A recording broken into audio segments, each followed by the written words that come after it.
नमस्ते बच्चों। सभी जानते हैं कि हमें रोज जैसे खेलते हैं, कूदते हैं और उसके बाद पूरे दिन भर में हमें पानी के साथ साथ किस चीज़ की आवश्यकता होती है? बिल्कुल सही, भोजन की आवश्यकता होती है। भोजन बच्चों, जो इसे अनाज, ये अनाज आता कहाँ से है? बिल्कुल सही, ये अनाज हमारे किसान पैदा करते हैं और उन्हीं के द्वारा ये जो है अनाज आता है और हमारी थाली तक पहुंचता है। बच्चों, ये जो किसान होते हैं इनके बड़े दुख दर्द होते हैं, बड़ी ही कठिनाई से ये अपनी फसल उगाते हैं। बच्चों, आज हमारा जो निबंध है वो कुछ इसी तरह से है कि निबंध भारतीय किसान, भारत के किसान। रूपरेखा कुछ है, देखिए बच्चों इसकी। पहले तो भूमिका, जिसे प्रस्तावना भी कहा जाता है, फिर है खेती के काम। दूसरा, अगर आप ये कुछ पॉइंट्स बना लेंगे तो आपको निबंध लिखने में आसानी रहती है। तो भूमिका, फिर खेती के काम, तीसरा स्वतंत्रता के पहले और बाद की स्थिति, फिर चौथा है अमीर किसान और गरीब किसान, पांचवा है आज की परिस्थिति और छठवां है उपसंहार। अगर आप इनके द्वारा अगर अपना निबंध लिखेंगे तो आपका निबंध बहुत अच्छे से लिखा जाएगा। लेकिन बच्चों, कई बार ऐसा होता है कि हमको ये रूपरेखा ध्यान में आती है लेकिन हम उसको सही रूप नहीं दे पाते हैं। तो हम उस ऐसी स्थिति में हमें क्या करना चाहिए बच्चों? हमें पैराग्राफ यानी परिच्छेद छोड़ के, परिच्छेद की कुछ लाइनें लिख के उसके बाद परिच्छेद छोड़ के दूसरा जो पॉइंट लिखना है परिच्छेद, उसमें हम अपनी बात को रख सकते हैं। इसी तरह से आप उनको परिच्छेदों में विभाजित करके उनको लिख सकते हैं। जैसे कि आप लोग कई बार ऐसे ही करते हैं, रूपरेखा नहीं लिखते हैं। 7वीं के बच्चे स्पेशली लिखते नहीं हैं और 8वीं के बच्चे तो वो जो आप निबंध लिखते हैं बिना रूपरेखा के, केवल आप पैराग्राफ छोड़ छोड़ के लिखते हैं, तो ऐसी स्थिति में वो निबंध भी सही निबंध माना जाता है। लेकिन हमारा जो कंटेंट है, जो हमारा सामग्री है, वो पूरी तरह से उस निबंध में झलकनी चाहिए, दिखना चाहिए कि आप क्या कहना चाहते हैं। तो बच्चों, अगर आप इस तरह से लिखेंगे तो भी बहुत अच्छा है और उस तरह से लिखेंगे निबंध तो भी अच्छा है। तो बच्चों, पहले देख लेते हैं भूमिका। भूमिका के अंतर्गत निबंध मैंने बताया आप लोगों को कि बहुत ही जो है निबंध में जो आपका वाक्य हैं, आपके वाक्य वो बहुत सुसज्जित तरीके से, आपके शब्द बहुत अच्छे होने चाहिए, वाक्य रचना बहुत अच्छी होनी चाहिए। तो बच्चों, आप सभी भूमिका में लिख सकते हैं किसान। भारत गाँव का देश है। यहाँ के जो करोड़ों लोग हैं वो गांव में रहते हैं, बहुत सारे लोग, और यहाँ पर खेती का कार्य बहुत बड़े पैमाने पर होता है। और जो किसान होते हैं उसका तो पूरा जीवन खेती पर ही, अर्थात कृषि पर ही निर्भर रहता है। प्यारे बच्चों, भारतीय जो किसान होता है वो बड़ा मेहनती होता है, मेहनत करते हैं। कैसे मेहनत करते हैं? बहुत मेहनत करते हैं, अपनी फसल की सेवा करते हैं, बहुत रात में, दिन में, बरसात में, जो है ठंड में, वो अपने शरीर की परवाह न करते हुए और जो है वो खेती के कार्य करते हैं। किसान बच्चों बहुत सीधे साधे होते हैं, आपने देखे हैं गाँव में, कभी देखिए किसान बहुत सीधे सुलझे हुए व्यक्ति होते हैं और बड़े ही अच्छे होते हैं। और उस तरह से, और इतने ही नहीं, वो जो है वो बड़े परिश्रमी होते हैं और हमेशा आपने देखा है वो बिना आलस किए हुए जो है खेतों में पहुंच जाते हैं।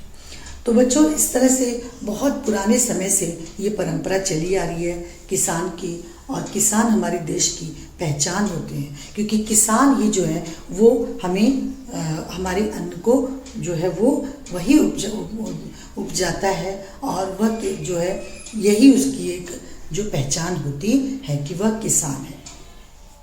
अब हम इसके अंतर्गत ज़्यादा नहीं, थोड़ी सी भूमिका के बाद लिख देंगे खेती के काम। अब इसके अंतर्गत आप क्या कर सकते हैं कि लिख सकते हैं, जैसे कि आप दूसरे पैराग्राफ में लिखेंगे कि किसान जो है साल भर जो है खेती के कार्य करता है और जितनी उसको बाजार में उसको देना है, जितना उसको अनाज देना है, उसके आधार पर ही वो अपनी खेती को निर्धारित करता है और वह अपनी फसल को उगाता है। इसके बाद जब उसकी फसल बच्चों हो जाती है, उसके बाद वो क्या करता है कि उचित मूल्य पर, यानी सही मूल्य जो उसकी पैदावार जो हुई है, अनाज जो उसका हुआ है, उसको सही मूल्य पर वो जो है ये इसमें बाजार में देता है, व्यापारियों को देता है। उसके बाद बच्चों यही नहीं, खेती के कामों में उसे बड़ी अड़चनें भी आती हैं। कई बार क्या होता है, कभी तो उसे सूखे का सामना करना पड़ता है। आपने देखा होगा पानी नहीं बरसता है और उस समय सूखा पड़ जाता है, किसान बेचारा देखता रहता है टकटकी लगाए, और उसे जो है आसमान में की बरसात हो और तब उसको उसकी जो फसल है उसकी सिंचाई अच्छे से हो सके। तो बच्चों इस तरह से कभी सूखे से, कभी बाढ़ से, बाढ़ भी आ जाती है। कई बार इतना पानी हो जाता है कि उसकी फसल वहीं जो है ज़मीन में सड़ जाती है। इससे भी उससे बहुत नुकसान होता है इन चीज़ों से बच्चों। इसके बाद जो है कई बार ऐसा होता है बच्चों कि कम फसल होती है उसकी, और उसने जितना अपनी लागत लगाई है, जो फसल में उसने अपनी लागत लगाई है, जो भी फसल वो उगाता है उसमें वह लागत भी उसको पूरी तरह से मिल नहीं पाती है। तो बच्चों इस तरह से उसका क्या हो जाता है, एक तरह से घाटा ही होता है। फिर है बच्चों कि तीसरा है स्वतंत्रता के पहले और बाद की स्थिति। सभी को मालूम है बच्चों कि स्वतंत्रता के पहले हमारे देश के किसानों की क्या स्थिति थी। स्वतंत्रता के पहले हमारे देश के किसान जो है खेती करते थे, उन्हें क्या नहीं मिल पाता था, खाद नहीं मिल पाता था ठीक से। और यही नहीं, आपको पता ही है उस समय देश को आज़ाद नहीं हुआ था, उस समय किसान क्या करते थे कि अपनी फसल को बड़ी मजबूरी में वो सारी की सारी फसल का जो भी है उनकी उत्पादन का लाभ है वो सब जो है वो व्यापारी को चला जाता था। और आपको पता है अंग्रेज उस समय देश में थे, लगान के रूप में ले जाते थे। उसके बाद है बच्चों बाद की स्थिति। जब देश आज़ाद हुआ तो उसके बाद की स्थिति क्या थी कि आपने देखा कि किसानों को जो है अनेकों प्रकार की सरकार ने सहायता प्रदान की, और अनेकों प्रकार के जो है ये योजनाएं चलाई, और इस तरह से जो है का जो अनाज है उसका उत्पादन बढ़ने लगा, और किसान धीरे धीरे अनेकों प्रकार की सहायता मिलने पर और जो है अनेकों प्रकार के नए औजार उन्हें मिलने लग गए, और वह जो है खेती अच्छे से अपनी करने लगा। उसे उत्तम प्रकार के बीज मिलने लगे, उसे जो है अनेकों खाद जो है आधुनिक खाद मिलने लग गई, और इस तरह से उसकी फसल जो है बढ़ने लगी। उन्हें अनेकों प्रकार की उससे मशीन मिलने लग गई, औजार मिलने लग गया, जिससे उसकी खेती जल्दी होने लग गई। उसके बाद आप बच्चों थोड़ा देख लीजिए अमीर किसान और गरीब किसान। आपने देखा है किसानों में दो तरह के किसान हैं। एक तो होता है जिसके पास सारी चीज़ें होती हैं, सारे साधन होते हैं, वो बहुत अमीर किसान होते हैं, और वो जो है अपनी खेती को सब तरह से शक्तिशाली होते हैं। उसी तरह से दूसरे जो हैं वो गरीब किसान होते हैं। गरीब किसान के पास हर चीज़ें नहीं मिल पाती हैं समय पर, और वह जो है कई बार पानी नहीं मिल पाता उससे, कई बार जो है आधुनिक औजार नहीं मिल पाते उससे और खेती करने के लिए।